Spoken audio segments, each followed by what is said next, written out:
Assalamualaikum warahmatullahi wabarakatuh. Kami di sini akan mempresentasikan atau mereview hasil analisis pengelolaan keuangan organisasi sektor publik yang telah kami wawancarai sebelumnya. Sebelum memulai review penelitian, izinkan kami untuk memperkenalkan diri terlebih dahulu. Yang pertama, saya Rayhan Mandiri dengan NPM terakhir 4035, serta rekan-rekan saya. Saya Imara Rahayu Saleha, NPM terakhir 4047. Kemudian saya Aziza Ikrimah Fatmawati, NPM terakhir 4055. Dan saya Ayudin Tatiana Azaro dan NPM terakhir 4067.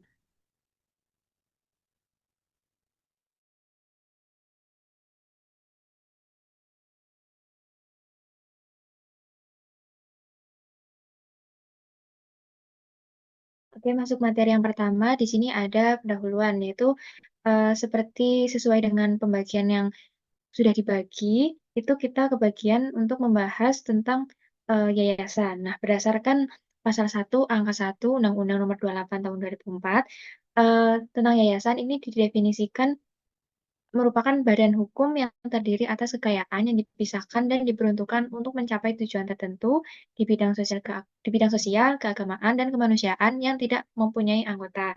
Jadi yayasan ini itu bentuknya nirlaba, atau dalam artian itu tidak berfokus untuk memperoleh keuntungan, melainkan untuk memberikan pelayanan publik kepada masyarakat. Nah, untuk yayasan sendiri ini ada di beberapa sektor, contohnya itu dari sektor pendidikan, yaitu yang relevan dengan yang akan kita nanti bahas, yaitu salah satunya adalah contoh dari sektor pendidikan itu sekolah khusus untuk autisme. Kemudian ada di bidang kesehatan, itu contohnya ada rumah sakit, kemudian di bidang sosial, dan juga keagamaan. Kemudian untuk akta pendirian sendiri itu disahkan oleh Kementerian Hukum dan juga HAM, serta nanti wajib membuat pemberitahuan dalam tambahan berita negara Republik Indonesia atas permohonan yang diajukan oleh pengurus yayasan. Next.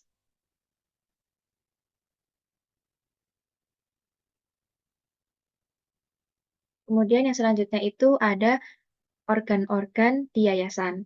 Nah, organ-organ ini kalau bahasa familiarnya itu sama aja kayak pengurusnya atau orang-orang yang nantinya akan mengelola yayasan tersebut. Nah, di sini tuh ada tiga. Yang pertama ada pembina, kemudian ada pengawas dan juga pengurus. Nah, di sini yang memiliki jabatan tertinggi itu adalah pembina. Jadi di sini pembina itu memiliki wewenang tertinggi dalam yayasan dan memiliki hak veto. Hak veto itu apa sih? Hak veto itu merupakan sama halnya seperti hak istimewa atau hak di mana nanti pembina itu bisa memutuskan atau mengambil keputusan dalam yayasan tersebut. Jadi nanti segala seperti pengangkatan pengurus dan juga pengangkatan pengawas itu nanti akan dilakukan oleh pembina. Kemudian yang kedua itu ada pengawas. Seperti judulnya ya atau namanya itu kan pengawas, berarti di sini pengawas itu bertugas untuk mengawasi dan memonitoring kegiatan operasional yang dilakukan oleh yayasan. Apakah sudah sesuai dengan kebijakan yang berlaku atau justru malah melanggar atau melanggar atau eh, melakukan kegiatan di luar dari kebijakan yang berlaku. Kemudian ada pengurus. Pengurus ini merupakan organ yang paling terakhir ya, di mana pengurus ini bertugas untuk mengurus segala kepengurusan yayasan, baik yang itu internal maupun eksternal. Nah, seperti yang tadi sudah dijelaskan itu, tadi pengawas sama pengurus itu dia diangkat dan diberhentikan oleh pembina. Jadi, pembina itu bisa terdiri dari eh, yang mengurus yayasan dan juga dari pendiri yayasan itu tersendiri. Next.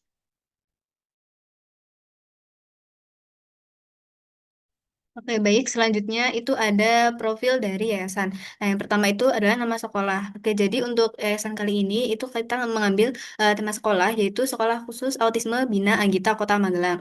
Nah, sekolah ini itu berada di Desa atau Kelurahan Putra Bangsan, Kecamatan Magelang Utara, Provinsi Jawa Tengah. Nah, sekolah ini itu adalah berstatus swasta dan sudah terakreditasi B. Sekolah Bina Anggita ini juga berdiri dari tahun 2009. Untuk bangunannya sendiri itu sudah dari 2009 dan milik sendiri. Kemudian untuk luas bangunannya itu adalah 1.340 meter kuadrat. Oke, next itu ada akta pendirian. Nah, ini ada akta pendirian dari Sekolah Bina Anggita. Oke, next. Oke, lanjut ke sejarah sekolahnya. Nah, jadi sejarah sekolah dari binaan kita itu didirikan karena kebutuhan seorang anak berkebutuhan khusus asal Magelang yang kesulitan mengakses sekolah autisme di Yogyakarta. Nah, karena kedua orang tuanya itu juga berprofesi sebagai PNS, jadi itu bisa menjadi apa ya sedikit kendala karena kesibukan orang tua, jadi tidak bisa mengantar anaknya setiap hari. Nah, kondisi serupa itu dialami oleh banyak anak lainnya yang mendorong yayasan tersebut untuk membuka cabang di Magelang. Nah, dengan bantuan dari dari PNS tadi, sekolah tersebut akhirnya berhasil didirikan dan kini menjadi solusi pendidikan yang lebih dekat dan layak bagi anak-anak berkebutuhan khusus di daerah Magelang. Tanpa promosi besar, sekolah ini itu dikenal luas lewat penyebaran informasi dari mulut ke mulut antar orang tua atau masyarakat. Oke, lanjut. Itu ada visi dan misi sekolah. Oke, visinya itu adalah terwujudnya pelayanan yang optimal bagi individu autisme sehingga dapat dan mandiri sesuai dengan kemampuannya. Kemudian untuk misi sekolah itu adalah yang pertama, itu menyediakan tempat pendidikan bagi anak penyandang autisme agar mereka dapat memperoleh kemampuan untuk mengembangkan diri seutuhnya, sedini, dan seoptimal mungkin. Selanjutnya itu adalah menyebarluaskan pengetahuan dan informasi kepada masyarakat tentang autisme dan penanganannya. Selanjutnya itu ada melaksanakan sendiri atau membantu para pakar atau lembaga lain melakukan penelitian dan pengembangan pendidikan anak penyandang autisme. Dan misi yang terakhir itu adalah menyediakan lapangan kerja yang produktif. Oke, lanjut itu ada struktur organisasi sekolah. Nah, struktur organisasi sekolahnya ini cukup lengkap ya, karena ada komite sekolah, yaitu Bapak Eko Yulianto, kepala sekolah itu Ibu Puji Astuti, dan pihak internal sekolah lainnya.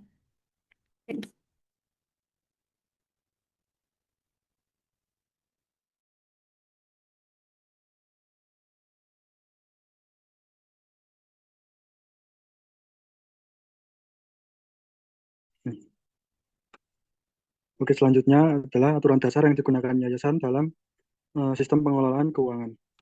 Berdasarkan hasil wawancara dengan Kepala Sekolah SLB Bina Anggita, ditemukan informasi bahwa standar pencatatan akuntansi yang diterapkan masih bersifat sederhana dan sangat berkaitan dengan konteks operasional organisasi.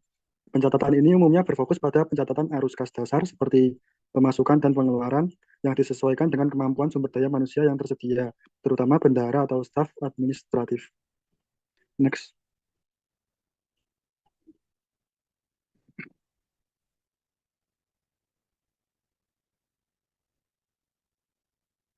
Oke, kemudian yaitu alur pencatatan transaksi yayasan. Yang pertama, sumber pemasukan tidak hanya dari uang SPP murid, melainkan juga dari bantuan seperti dana BOS. Berdasarkan hasil wawancara yang telah kami lakukan, transaksi pencatatan akuntansi dicatat dalam suatu pembukuan yang mencatat pemasukan dan pengeluaran kegiatan operasional sekolah. Sumber pemasukan ini tidak hanya bersumber pada SPP murid, tetapi juga sekolah menerima aliran pendanaan dari berbagai sumber eksternal seperti dana bantuan operasional sekolah dari pemerintah nasional maupun daerah. Yang kedua, pihak sekolah memiliki rincian penggunaan dana seperti BOS yang sudah dipilah untuk keuangan sekolah. Dana yang spesifik sesuai petunjuk teknis pemerintah dan kebutuhan sekolah itu sendiri. Misalnya untuk pembagian honorarium guru non-PNS, perawatan sarana fisik sekolah, pembelian bahan ajar, dan kegiatan pembelajaran.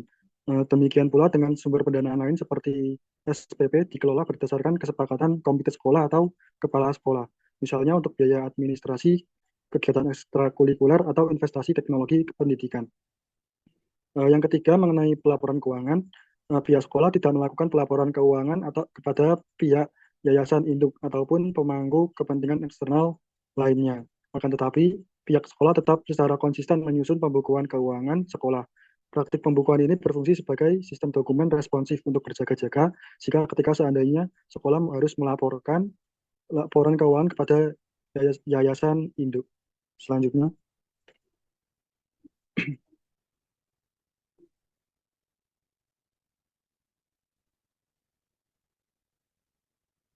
Baik, selanjutnya yaitu mekanisme penyusunan anggaran. Yang pertama, proses penganggaran itu diawali dengan penyusunan rencana kerja sekolah atau RKS sebagai dokumen perencanaan yang memetakan seluruh aktivitas operasional yang akan dijalankan oleh sekolah selama 1 tahun akademik. Yang kedua yaitu anggaran disusun secara tahunan oleh bendahara atau staf administrasi sekolah dengan periode berjalan sesuai kalender akademik. Sumber pendanaannya seperti yang sudah dijelaskan tadi, yaitu ada di aliran dana BOS atau dari SPP murid. Kemudian penyusunan alokasi anggaran dari BOS ini didasarkan pada hasil evaluasi diri sekolah atau EDS, yaitu suatu proses evaluasi untuk mengidentifikasi kekurangan yang masih terdapat pada sekolah tersebut. Temuan EDS ini nantinya akan menjadi acuan utama penentuan alokasi anggaran BOS. Sebagai contoh, jika EDS menunjukkan rendahnya kemampuan guru dalam pembelajaran, maka sekolah akan menganggarkan pelatihan guru pada anggaran BOS ini. Next.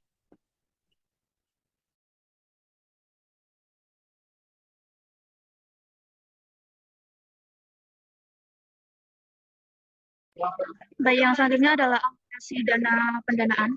Jadi pada sekolah ini, Sekolah Khusus Autis Binaan kita menjalankan pengelolaan keuangan dengan prinsip akuntabilitas, di mana dana yang diperoleh dialokasikan secara strategis untuk mendukung visi misi dan tujuan sekolah. Untuk yang pertama itu alokasi dana pengembangan sekolah. Yang pertama ada peralatan sekolah, yaitu di mana dana dialokasikan secara signifikan untuk pengadaan, pemeliharaan, dan pembaruan peralatan esensial yang disesuaikan dengan kebutuhan anak-anak autisme di sana. Kemudian yang kedua itu ada alat pembelajaran siswa-siswi, di mana media belajar interaktif, alat peraga edukatif, multisensori, perangkat multimedia untuk visualisasi, serta furnitur dan perlengkapan kelas yang ergonomis, aman, dan ramah anak autis, misalnya seperti meja khusus, area belajar individu yang tenang. Kemudian yang selanjutnya ada kebutuhan administrasi keuangan, di mana anggaran mendukung kelancaran operasional administrasi melalui pengembangan dan pemeliharaan sistem administratif berbasis digital, yaitu manajemen siswa, keuangan, dan inventarisnya. Kemudian ada pelatihan berkelanjutan bagi staf akademisi atau administrasi untuk meningkatkan kompetensi.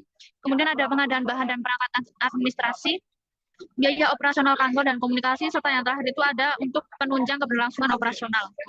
Kemudian yang kedua ini adalah memfasilitasi dan meningkatkan semangat belajar siswa. Aspek kedua ini memastikan bahwa anggaran secara langsung berkontribusi pada kenyamanan, motivasi, dan keberhasilan akademis, serta perkembangan personal mereka. Yang pertama itu adalah pengembangan program pembelajaran, di mana dana yang digunakan itu untuk menyusun, melaksanakan, dan mengevaluasi program pengembangan kurikulum khusus, dan dimodifikasi bahan ajar yang menarik dan sesuai. Pelaksanaan berbagai jenis terapi seperti perilaku, bicara, okupasi, dan sensori, baik oleh terapis internal maupun eksternal yang diperlukan, pelatihan guru dan terapis dalam metode pengajaran dan penanganan terkini. Kemudian selanjutnya itu adalah fasilitas pendukung pembelajaran, di mana menciptakan lingkungan belajar yang kondusif melalui pengembangan dan perawatan ruang-ruang khusus seperti ruang sensori yang dirancang profesional, ruang terapis, perpustakaan ramah anak, dan area bermain luar ruangan yang aman dan terstruktur. Penyediaan sarana rekreasi edukatif dan alat bermain yang mendukung perkembangan sosial dan motorik. Kemudian bisa next.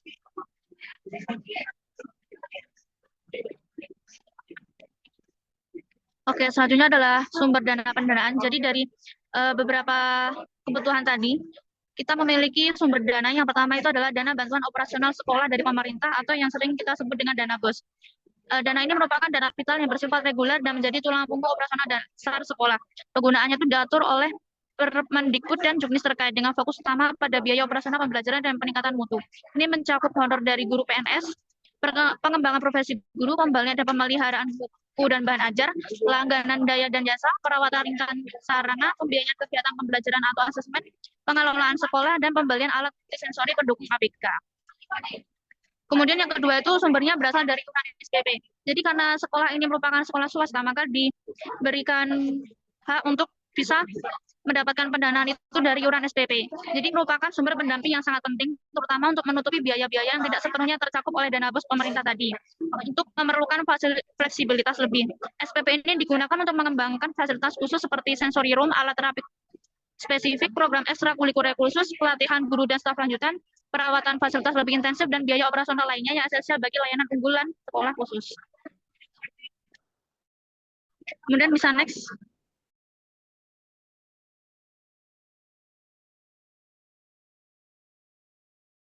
Oke, untuk yang terakhir mungkin dari kesimpulan presentasi kita bahwa yayasan ini merupakan entitas yang termasuk tergolong nirlaba karena dalam kegiatannya itu tidak berfokus terhadap laba, melainkan memberikan pelayanan publik kepada masyarakat. Kemudian untuk yayasan yang kita pelajari, yang kita wawancarai itu merupakan salah satu sekolah khusus autisme yang dinaungi oleh yayasan, dan kebetulan untuk yayasannya itu berpusat di Yogyakarta. Nah, kita wawancara yang ada di Magelang. Untuk penyusunan laporan keuangannya itu disusun secara tahunan, tetapi dari pihak sekolah itu tidak berkewajiban untuk eh, melaporkan laporan keuangannya itu ke pihak yayasan. Kemudian untuk sumber pendanaan itu ada dua, yaitu melalui dari dana operasional sekolah atau dana bantuan operasional sekolah atau dana BOS dan juga iuran SPP dari siswa-siswanya. Sekian presentasi review PJBL dari kelompok kami. Apabila ada kesalahan kami mohon maaf. Wassalamualaikum warahmatullahi wabarakatuh.